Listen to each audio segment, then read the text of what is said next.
This video was brought to you by War Thunder. The territories of the country that we today call Bosnia and Herzegovina were ruled by the Ottoman Empire for roughly 400 years. This changed in 1877 when a war broke out between Russia and the Ottoman Empire. What this war was fought over need not concern us right now. All that matters for today's story are its consequences. Within just a matter of months, Russian troops came close to occupying Constantinople.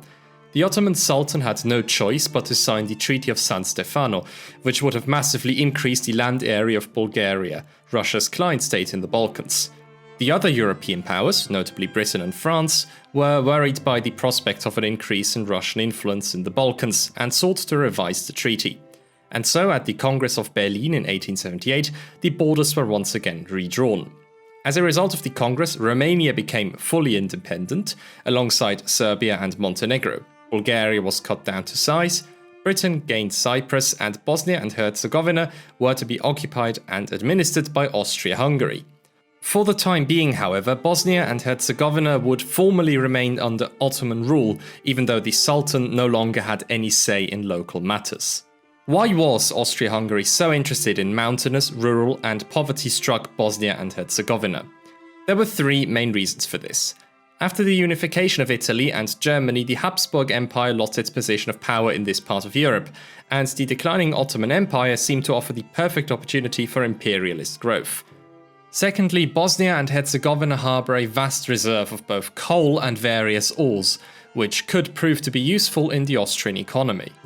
And lastly, Vienna sought to limit Russia's growing influence in the Balkans and to preempt the expansion plans of Serb nationalists, who also laid claims to Bosnia and Herzegovina.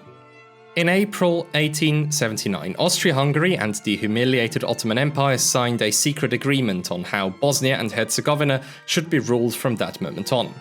Vienna promised to respect the suzerainty of the Sultan, that Turkish money would still be valid, that all revenues generated in the territory would be used locally, that native Bosnians and Turks would be employed in the administration, that the Muslims would enjoy freedom of religion, and that the name of the Sultan would still be called out in Friday prayers.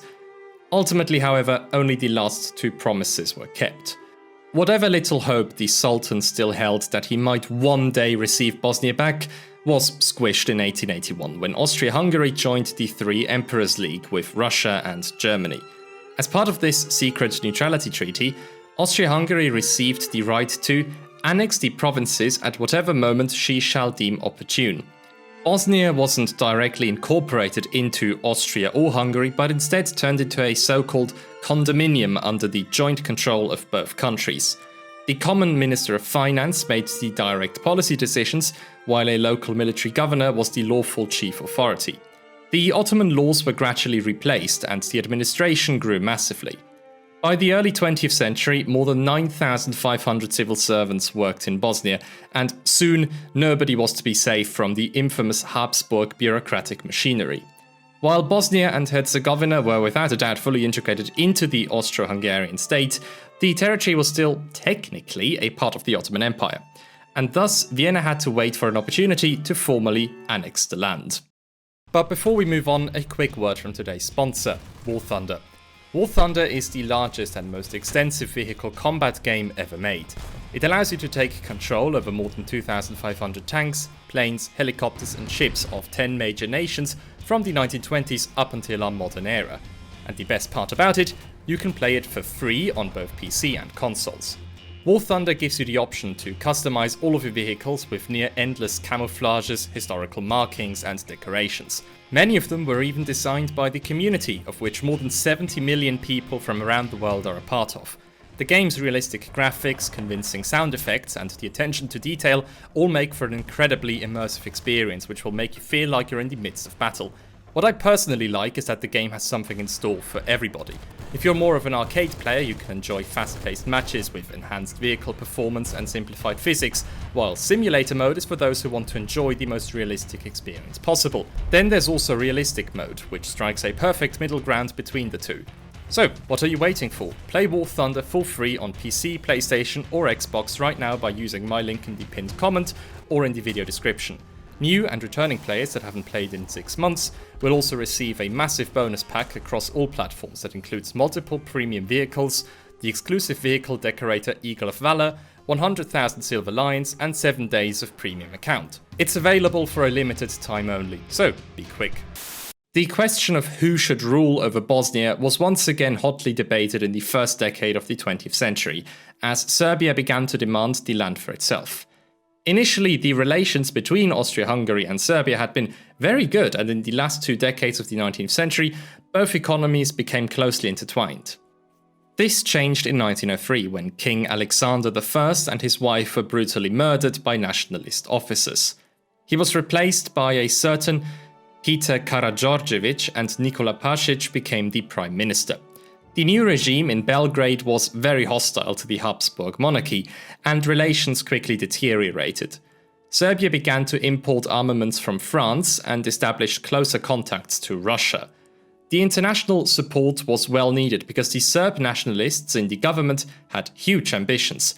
Using historical, linguistic, and ethnic arguments, they claimed that all South Slavs were in fact Orthodox Serbs in denial, and that Bosnia, Herzegovina, Dalmatia, Istria, Croatia, and Slavonia should all become part of a greater Serbian state.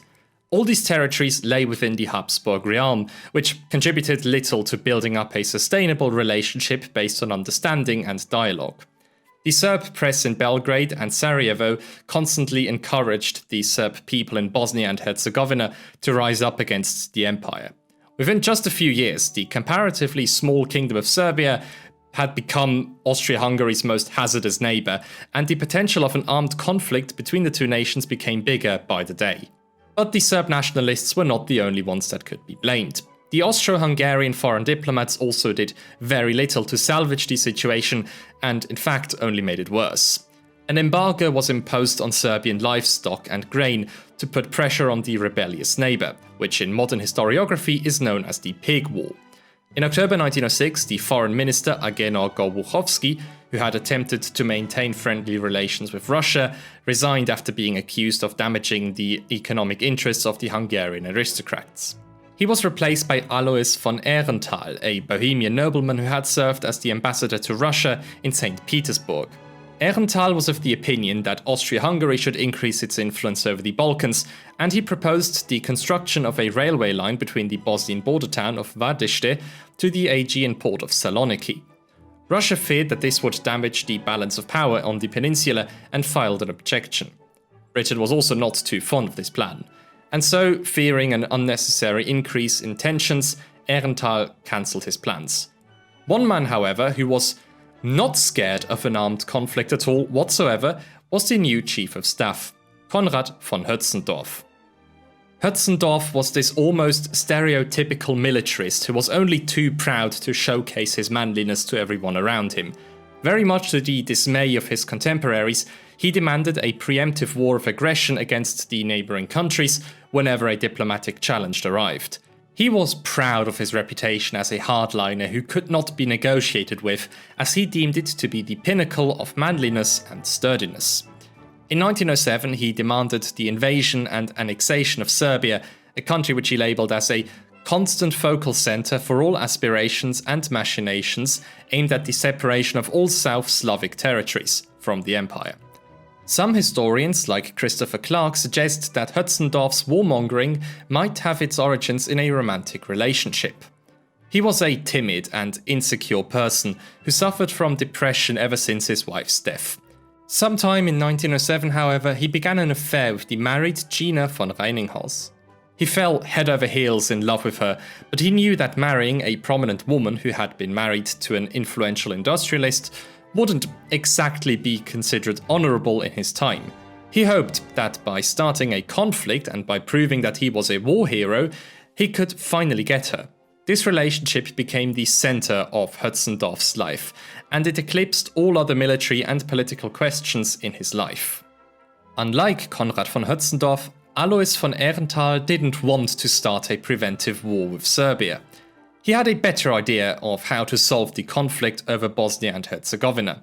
He suggested the final annexation of the occupied territory and to turn the Habsburg dual monarchy into a triple monarchy. Bosnia, alongside Dalmatia and Croatia-Slavonia, should become a constitutionally independent South Slavic state within the Kingdom of Hungary. In exchange for giving up Dalmatia, Budapest should agree to the prolongation of the customs and trade union between Austria and Hungary. With this, he hoped to fix the domestic problems inside the Habsburg monarchy and also to curb southern Slavic nationalist aspirations. Giving the Croats and the people in Bosnia their own constitutional state would take the wind out of Serbia's sails, who hoped to unite these lands under their own crown. Following the annexation, the reformed Habsburg Empire could, in Aehrenthals' mind, once again play a big part in European politics. The international situation seemed perfect for the annexation of Bosnia. Germany, who was scared of further diplomatic isolation, was never going to oppose its only true ally. France was too busy with its colonies and with expanding its influence in North Africa. Britain was unlikely to have a problem with the annexation as long as the Straits of Constantinople remained unthreatened. Only Russia remained. After the humiliating defeat in the Russo-Japanese War, St. Petersburg began to look west and decide to increase its influence over the Balkans. The Russian foreign minister, Alexander Izvolsky, made it clear that he was ready to bargain. Austria-Hungary wouldn't have to wait long for an opportunity to arrive. In summer 1906, the so-called Young Turks mutinied against the Ottoman Sultan and forced him to accept a constitution. The new regime soon invited the inhabitants of Bosnia and Herzegovina to send representatives to the new parliament. It also seemed like the Young Turks were going to establish a strong government, and rumors spread that they would work on regaining some of the territories the Ottomans had lost in the 19th century. In case they failed and the empire broke out into a civil war, Vienna should be the first one to join the scramble in the Balkans. So whatever the outcome of this coup might be, time was of the essence. After Aehrenthal had received his government's approval to carry out the annexation, he and Izvolsky met at the Moravian castle of Buchlau in September 1906. Izvolsky had absolutely no objection to the annexation of Bosnia, but he wanted something in return. He demanded Austrian support for easier Russian access to the Straits of Constantinople. This would have allowed Russian warships to freely traverse between the Mediterranean and the Black Sea. They both received an advantage at the cost of the dwindling authority of the Ottoman Empire, and there seemed to be no reason left to delay. Soon after the meeting, Austria-Hungary formally annexed Bosnia and Herzegovina. To Aehrenthals' surprise, this unexpectedly caused an international crisis that he was not prepared for. The Serbian public was furious. More than 20,000 people went on an assembly in the National Theatre in Belgrade, where the leader of the independent radicals, Lubomir Davidovic, who would later become the Prime Minister of Yugoslavia, called for an armed conflict against Austria-Hungary. "We will fight until we are victorious, but if we lose, we will go down knowing that we have made the greatest effort and that we have the respect not only of the Serbs, but of the entire Slavic race." Shortly after, Crown Prince George also held a turbulent speech, arguing for the reconquest of the lost Bosnian territories. "I am extremely proud to be a soldier, and it would fill me with pride to be the one who leads you, the Serbian people, in a desperate life and death struggle for our nation and our honor." Serbian nationalists founded the Narodna Odbrana, which translates to National Defense, an organization which began to build up a spy network in Bosnia, recruit volunteers, and put pressure on the Serbian government to pursue an aggressive policy. At the Bosnian border, thousands of recruits were trained for the upcoming liberation of Bosnia. The Serbian government formally denounced the annexation and called for territorial compensation. Simultaneously, it began to mobilize 11,000 reserves and deployed troops in the border area. Serbia was quickly supported by Russia. Ever since Russia's embarrassing defeat against Japan in 1905, it sought to restore its status as a great power and redeem itself on the international stage. In the Russian Duma, the politicians attacked Izvolsky for allowing Austria-Hungary to annex a land inhabited by Slavic people and for neglecting Russian interests in the Balkans. The other ministers were also furious at Izvolsky, and the Tsar distanced himself from him. Izvolsky felt how his position as foreign minister weakened by the day, and so, to save his own skin, he called for an international conference to discuss the future of Bosnia and Herzegovina. Aehrenthal, who saw himself as the victor in this situation, remained unfazed. Instead, he threatened to publish his records of the meeting at Buchlau Castle, which would prove that Izvolsky had been well aware that Vienna planned to carry out the annexation as soon as possible, and that he had no right to act shocked or even surprised. To Ehrenthal, an international conference or compensation to Serbia were completely out of the question. How did the other great powers react? Britain, who had only just ended their long-lasting rivalry with Russia after solving the dispute over Central Asia in 1907, had to pay close attention in order not to destroy the cordial relations with its former enemy. London didn't support the Serbian demand for territorial compensation, but showed willingness to diplomatically support at least financial compensations from Austria-Hungary. The Foreign Secretary, Edward Grey, urged Belgrade to show restraint and to stop preparing for war. Undoubtedly, Britain's cautious support greatly encouraged the Serbian government, who increased its army strength to 50,000, while the Serbian parliament voted for giant war credits. With the backing of both Russia and the UK, Serbia perhaps got a bit too confident. In his annual report, the British ambassador in Belgrade, James Whitehead, wrote, "The feeling that Great Britain was well disposed towards Serbia and other Balkan states and pursued no self-seeking aims in the Balkan Peninsula was expressed both in the press and by nearly all Serbian statesmen and led, perhaps, to exaggerated hopes of British intervention. I was even asked by a high official in the Ministry of Foreign Affairs whether it would not be possible for His Majesty's government to send a British fleet to Trieste and Pola in order to enforce the maintenance of the Berlin Treaty by naval demonstration. Clearly, Britain didn't care much for Bosnia or for Serbian interests. As Edward Grey wrote in a private letter, I myself do not have much sympathy for Serbia and Montenegro's clamour for territorial compensation. If they fear Austrian encroachment, they would do better to keep quiet, keep their own house in order, make friends with Turkey and hope that it will strengthen itself under the new regime. But I do not wish to give Izvolsky the cold shoulder on the Serbian question, if the Russians care about it, and I will do my best to support him." Unlike Britain and Russia, France showed absolutely no objection to the annexation. Foreign Minister Stéphane Pichon made it clear that he supported the idea of holding an international conference, but that he wasn't going to oppose Austria's ambition in the Balkans. Germany unconditionally supported Austria-Hungary. Over the past few years, the German Empire had become increasingly isolated on the diplomatic stage, and the fear that Austria-Hungary might warm up to France, England or Russia forced the Chancellor Bernhard von Bülow to back the annexation of Bosnia.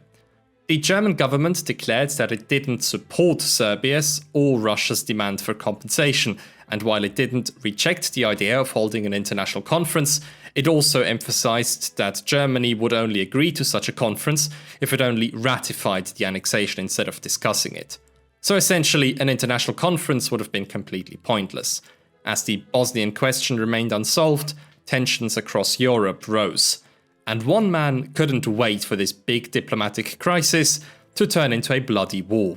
Konrad von Hötzendorf immediately urged the Austrian government to launch a preventive war against Serbia.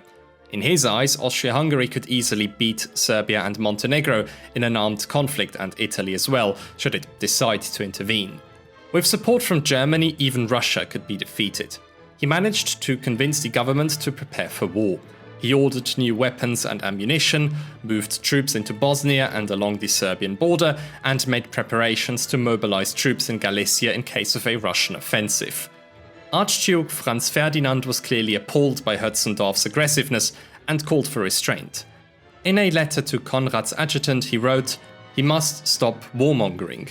It would be tempting to strike down the Serbians, but what use are such cheap laurels when we might risk the impossible war on 3 fronts? Then it would be the end of the song." In the meantime, Izvolsky desperately toured around Europe, hoping to get support for holding an international conference. To no success. The German government knew that Russia was, financially speaking, in no position to fight. During this whole crisis, Russia lost even more of its international reputation. As Tsar Nicholas II wrote to his mother, "You will understand what an unpleasant surprise this is and what an embarrassing position we are in."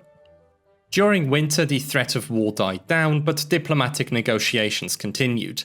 At the start of 1909, Austria-Hungary agreed to pay a sizable financial compensation in exchange for Ottoman recognition of the annexation.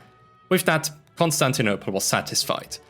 Obviously, the question of how to deal with Serbian demands for compensation continued to be unanswered. Aehrenthal was willing to offer some economic concessions in exchange for recognition and peaceful relations in the future. Serbia remained resolute. The German government promised its Austro-Hungarian ally that in case of a Russian intervention in a war between it and Serbia, Germany would honor the dual alliance and come to its aid. Many high-ranking members of the military saw an opportunity in such a war to fix Germany's domestic political problems. The country was still recovering from the consequences of the Daily Telegraph affair, and the Falcons in the government hoped that this would restore the position and reputation of the Kaiser. In Vienna, Aehrenthal was now also willing to wage a war against Serbia. The Serbian scallywag wanted to steal apples from our garden, and we have apprehended him and will only let him go if he promises lasting improvement. Finally, in March 1909, the German government sent an ultimatum to Russia, demanding that St. Petersburg recognize the annexation. Berlin threatened to abandon all diplomatic negotiations and let events take their course, should Russia not respond with a clear answer. This meant that Aehrenthal was going to release the secret correspondence between him and Izvolsky, which would prove that Izvolsky had been complicit in Austria's annexation all along, thus making him look completely incompetent on the world stage. It also meant that a war between Austria and Serbia would become a real possibility. The Russian government had been told by the war minister that the country was in no way ready to fight both Austria and Germany, and thus had to give in. Serbia followed suit and quickly promised to give up its protest and to stop its preparations for war. In St. Petersburg, the Austrian ambassador Leopold Berchtold invited both Izvolsky and the British ambassador, Sir Arthur Nicholson, for dinner. Kaiser Wilhelm II sent an Easter egg to Tsar Nicholas II, thanking him for preserving the peace. Just barely, Europe had avoided war. Many people can be blamed for the Bosnian Annexation Crisis. Aehrenthal for his diplomatic intransparency and for his preference for secret treaties and agreements. Had he simply held an international conference from the very start, the whole affair might have been avoided. And then there was Izvolsky. Throughout the entire crisis, he had shamelessly lied about his knowledge of Austria's annexation plans just to save his own reputation in the Russian government. He had underestimated the importance of Bosnia in Russian public opinion and hadn't even managed to secure Russian naval rights in the Constantinople Strait. Aehrenthal had secured a diplomatic victory, but at what cost? It completely destroyed all prospects of cooperation between Russia and Austria-Hungary in the Balkans. Misled by Izvolsky's lies and chauvinistic voices, the Russian government and public began to see the annexation as a humiliation and an unacceptable provocation. In the years that followed, Russia began to invest heavily into its military and got further involved in Serbian politics.